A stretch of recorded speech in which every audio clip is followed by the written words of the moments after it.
उरी हमले पर इस वक्त बड़ी खबर आपको बता दें। उरी हमले पर सुरक्षा की कैबिनेट समिति की प्रधानमंत्री आवास 7 RCR पर बैठक चल रही है। इस बैठक में पीएम मोदी के साथ गृहमंत्री राजनाथ सिंह, रक्षा मंत्री मनोहर पर्रिकर, सेना प्रमुख और NSA अजीत डोभाल मौजूद हैं। दरअसल आपको बता दें, गृहमंत्री के साथ उच्च स्तरीय बैठक हुई। सुबह 10 बजे के करीब यह बैठक शुरू हुई थी और उसके बाद प्रधानमंत्री आवास पर अब यह बैठक चल रही है। उरी हमले के बाद लगातार बैठकों का सिलसिला आज जारी है। प्रधानमंत्री नरेंद्र मोदी के आवास पर यह हाई लेवल मीटिंग चल रही है। दरअसल इस मीटिंग में यह तय किया जाएगा कि आखिर अब पाकिस्तान को जवाब किस तरीके से दिया जाए। जी मीडिया संवाददाता रविंद्र कुमार हमारे साथ जुड़ गए हैं। रविंद्र, यह मीटिंग चल रही है और क्या लग रहा है कि इस मीटिंग का नतीजा क्या हो सकता है? किस बात को लेकर यह मीटिंग हो रही है? किन अहम मुद्दों पर बात होगी?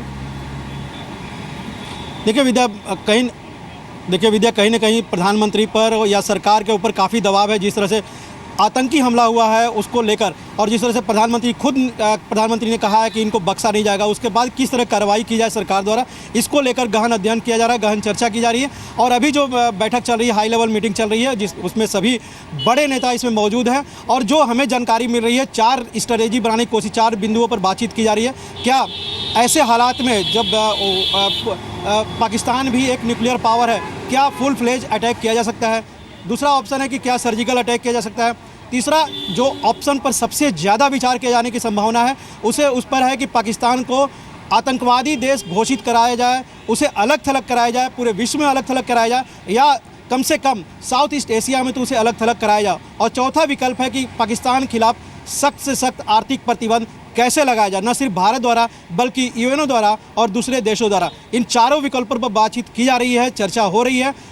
क्या उपाय होगा, कैसे आगे बढ़ा जाएगा, इसको लेकर अभी राह आसान नहीं है, क्योंकि प्रधानमंत्री भले कहे हो कि बख्शा नहीं जाएगा, लेकिन किस तरह की कार्रवाई की जाएगी। और एक और जो हमें जानकारी मिल रही है विद्या, बताना जरूर चाहूँगा, इस पर भी चर्चा हो रही है कि अपना घर कैसे सुरक्षित रखा जाए। पठानकोट में कैसे आतंकवादी घुस गए, उरी में कैसे आतंकवादी घुस गए, इन सब पर भी विचार किया जा रहा है कि पहले अपना घर सुरक्षित रखा जाए, पाकिस्तान के खिलाफ सख्त कार्रवाई की जाए, चाहे वो जिस रूप में हो, और इसका परिणाम ऐसा हो जो देश की भावना बता रही है। लेकिन दरअसल सवाल देश के लोग ये पूछ रहे हैं, और कल से लगातार कई इलाकों में देश के तो प्रदर्शन भी हुआ, कि आखिर अब कार्रवाई क्या होगी, आखिर रास्ता कैसे निकलेगा? बातचीत से तो बात बन नहीं रही है रविंदर, तो फिर क्या ये जो मीटिंगों का दौर चल रहा है, बैठकों का दौर सुबह से चल रहा है, उसमें भी इसी बात पर बात हो रही है कि दरअसल अब बातचीत से अलग क्या रास्ता अख्तियार किया जाए?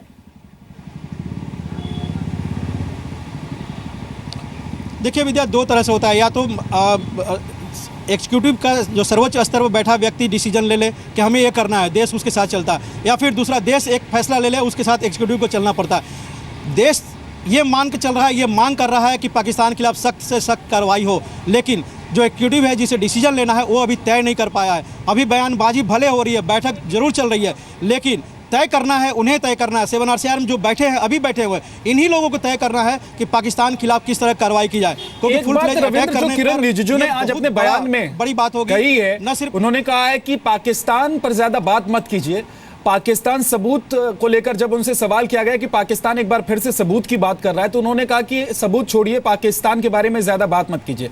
इसका मतलब साफ साफ ये है कि पठानकोट को लेकर जो गलतियां हुई हैं, या फिर जिस तरह से पाकिस्तान को सबूत दिए गए, उनकी टीम को यहां आकर मुआयना करने दिया गया, अब उस लेवल की बातचीत नहीं होगी। अब पाकिस्तान को कोई जवाब नहीं दिया जाएगा, अब पाकिस्तान को सबूत नहीं सौंपे जाएंगे, बल्कि हिंदुस्तान, भारत अपनी तरफ से ऑपरेशन को अंजाम देगा। देखिए विद्या, जाहिर तौर पर किरण रिजिजू ने इशारों में कहा है, और ये हकीकत भी है, पाकिस्तान से अब किसी स्तर पर बातचीत नहीं होगी, चाहे सार्क हो या विदेश सचिव हो या विदेश मंत्री हो या छोटे लेवल पर किसी स्तर पर बातचीत नहीं होगी, ये तय मान के चलिए। और ये लगभग डिसीजन हो चुका है, जो हमें जानकारी मिल रही है। बात अब यूएनओ में कैसे ले जाया जाए। इसी हफ्ते यूएनओ का संयुक्त राष्ट्र महासभा बैठक होने वाली है, जहाँ विदेश मंत्री सुषमा स्वराज अपनी बात रखेंगी, नवाज शरीफ भी अपनी बात रखने वाले। तो वहाँ पर किस तरह से बात रखी जाए, विश्व में पाकिस्तान को अलग थलग कैसे किया जाए, एक बहुत बड़ी स्ट्रेटेजी बनानी पड़ेगी। इसमें न सिर्फ अमेरिका को साथ में लेना पड़ेगा, बल्कि रूस को भी साथ में लेना पड़ेगा, क्योंकि चीन आपके साथ नहीं है। ये 2 महाशक्ति आपके साथ। माफ कीजिए, आपको रोक रहा हूं। महबूबा मुफ्ती इस वक्त जो शहीद हुए उरी में, उन जवानों को श्रद्धांजलि देने के लिए पहुंची हैं। ये तस्वीर हम आपको दिखा रहे हैं। उरी में कल आतंकी हमले में 17 जवान शहीद हो गए और इन्हीं जवानों को श्रद्धांजलि दी जा रही है। महबूबा मुफ्ती जम्मू कश्मीर की मुख्यमंत्री पहुंची हैं श्रद्धांजलि देने के लिए। देश भर में गुस्से की तस्वीर आ रही है और साथ ही शहीद के परिवारों की भी जो तस्वीर आ रही है वो दिल को रुला देने वाली है। और हर आंसू का जवाब क्या पाकिस्तान से हिंदुस्तान लेगा? क्या एक्शन ऐसा होगा?